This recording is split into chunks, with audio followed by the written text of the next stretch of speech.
the five ways, it's Aquinas, who by his own admission stole from Aristotle. Everyone steals from Aristotle, Daniel. That's no strike against anyone.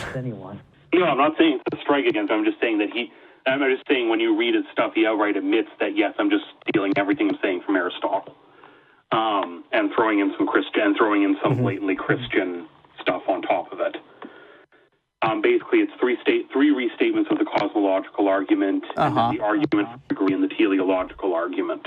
And those restatements are basically, so we got the unmoved mover, which is things move and something must have moved them. We got the first cause. Go on, yeah. I just have to look them up again. Oh, I've got it here. We've got the argument from contingency, which is that in order for things to exist, I think they're contingent on another thing always existing. So, I mean, there are very similar themes here. We got the argument from degree, which is... what? Which is nonsense. Oh, okay. Well, if you don't need an answer to that one, then we won't go into it. One is that everything is comparative. Is my answer to that. Oh, and so some things are bigger than others or more delicious than others, and God must be the most delicious thing of all. That's That sounds great. Right. And it makes perfect sense to me. Bigger than others, therefore God must be infinitely big. After all the other stuff. And the teleological argument is, I'm trying to sum this up as quickly as I can without having run into it for a few years.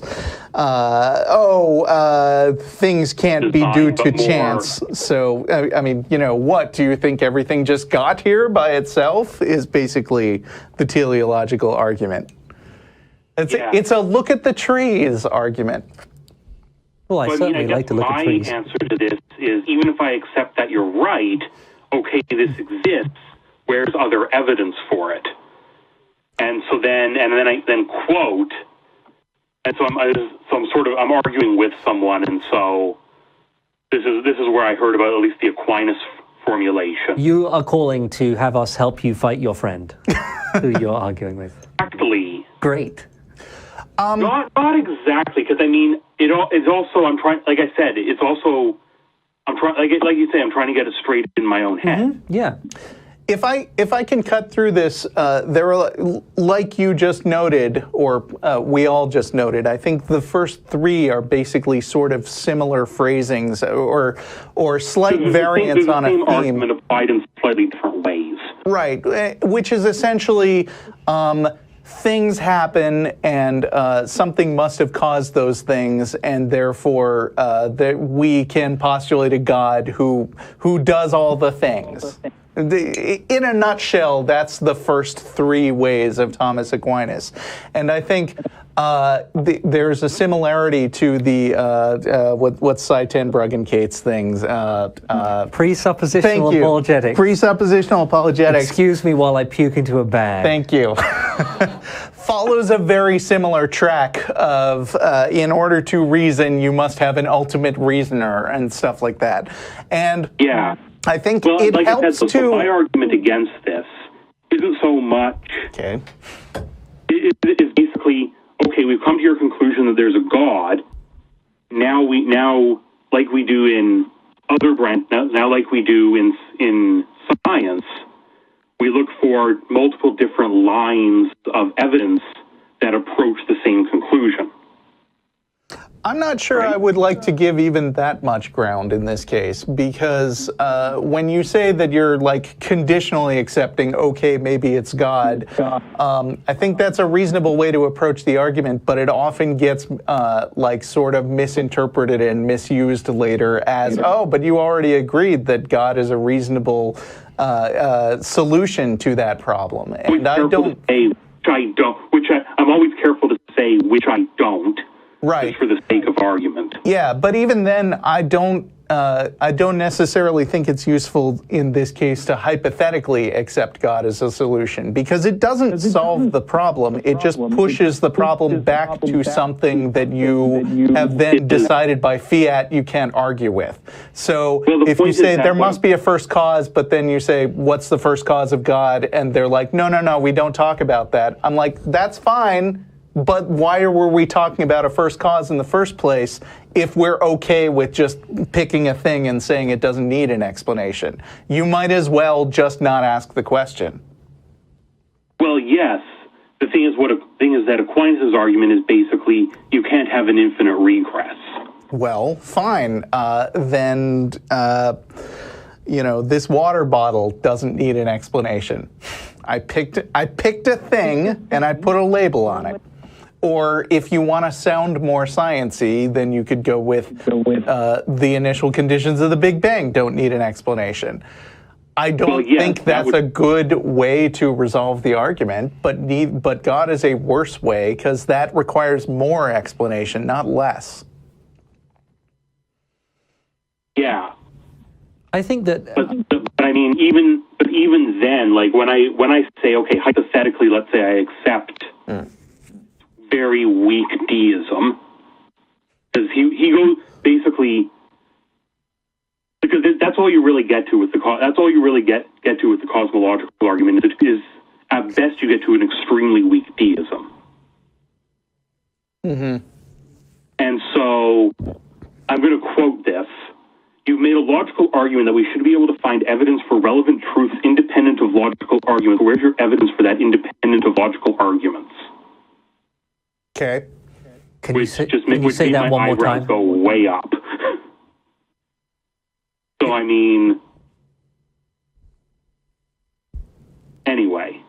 Well, I mean, I don't know if we're going to resolve your argument today. Hopefully we gave you, I gave you some more avenues to think about, though. Yeah. Yeah, like the why go backwards even that far? And this seems like you're presupposing. Yeah, I mean, if you bring in a God, then you haven't actually solved the problem of the first thing because you've just pushed it off onto another thing that you just won't ask questions about. Like I said, Aquinas claims to solve this.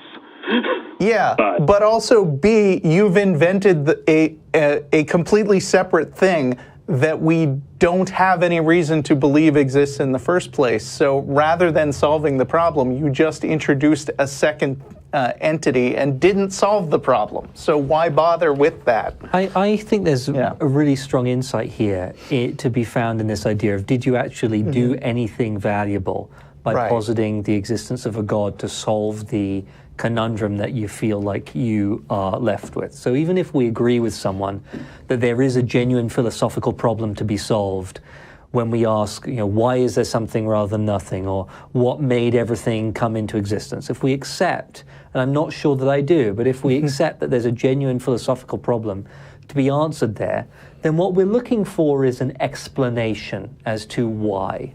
We're looking for an epistemically satisfying set of reasons which helps us actually understand why, for instance, a universe could come out of a pre-universe state, even though that language is not very helpful. And I like Lawrence Krauss's explanation of it, where he says, okay, well, quantum mechanics allows for virtual particles to pop out of literally nothing. So so we would be looking for something like that, right? We would be looking for a set of equations or a set of physical theories or some sort of mechanism by which a certain outcome is delivered. And that's what an explanation is, right? It's something that reduces the complexity of the question being asked instead of increasing it. That helps us actually understand. And I think that my problem, I take a pragmatic approach to philosophy that's pragmatic with a big P, which means I think the whole point of it is to help us understand our experience better. The problem with positing God for me, there may be many other logical problems with it, and I think there probably are, but the epistemic problem is that it doesn't actually explain the phenomena it is brought in to explain. It is a form of words that sounds a bit like an explanation because it is put in a sentence that has the sort of grammatical structure of an explanation. But when you ask, okay, well, how did God do that? What mechanism is in play? How can we observe that mechanism to determine that that happened? There is never any answer to that question. It is a completely empty explanation. I, in fact, had the really fun opportunity to debate the existence of God with someone from an organization called Reasonable Faith not too long ago. And he made an argument similar to the ones that you've been talking about today. And I said, okay, you think God did this. How did he do it? What mechanism did he use? And he said, that's simple. Through power. And that really kind of revealed to everybody that there wasn't an explanation there. There's just a word. And a word is not an explanation. I guess my answer to it is slightly different, which is that which is what's the predictive power of this explanation? Yes, very good. What can I? Okay, God did it. All right. Now what's good? Now can I say anything about what that means? What utility does that haven't learned explanation anything have? From that. It's not really epistemically valuable. We certainly haven't learned that there's an all-powerful intelligence looking over our lives and takes an interest in our sex life and what bathroom we use and so forth and tortures people or whatever other baggage this person wants to bring in with the term. If only someone was taking an interest in my sex life. Anyway. Okay, well, that definitely gives me a few things to think about and see how I can work them around in my head. Yeah, okay. One other thing I would mention, since you folks were talking about Texas barbecue versus St. Louis barbecue. They're both very good. You should try European style. It's a totally different thing back home. I'm not familiar with that one. In England, they use the word barbecue to mean what you mean grilling. Like we don't. Oh, okay. It's a totally. Well, I mean, grilling is tasty and it's good. Too, but oh yeah, sure. Well, no, not just that. Like actual barbecue, like slow cooked. Okay. Well, I'll take that under advisement. I'm going to do it when I'm in London this Christmas. What they use. I'll be like, hey, I'm from Texas and I just traveled to London. Can I have some barbecue? I think they will appreciate that as London an American has great tourist. Food. It has some of the greatest food. I just want to say, but what they use instead of wood. Douglas Adams says otherwise. Rose thyme. It's what? Rose and thyme? Okay. Rosemary. Oh, cool. Oh, sounds good. Well, I would eat that. That sounds delicious. All right, thanks for calling. Now I'm hungry. Well, luckily, we are just like an hour away from having some quite good Indian food. I can make it an hour.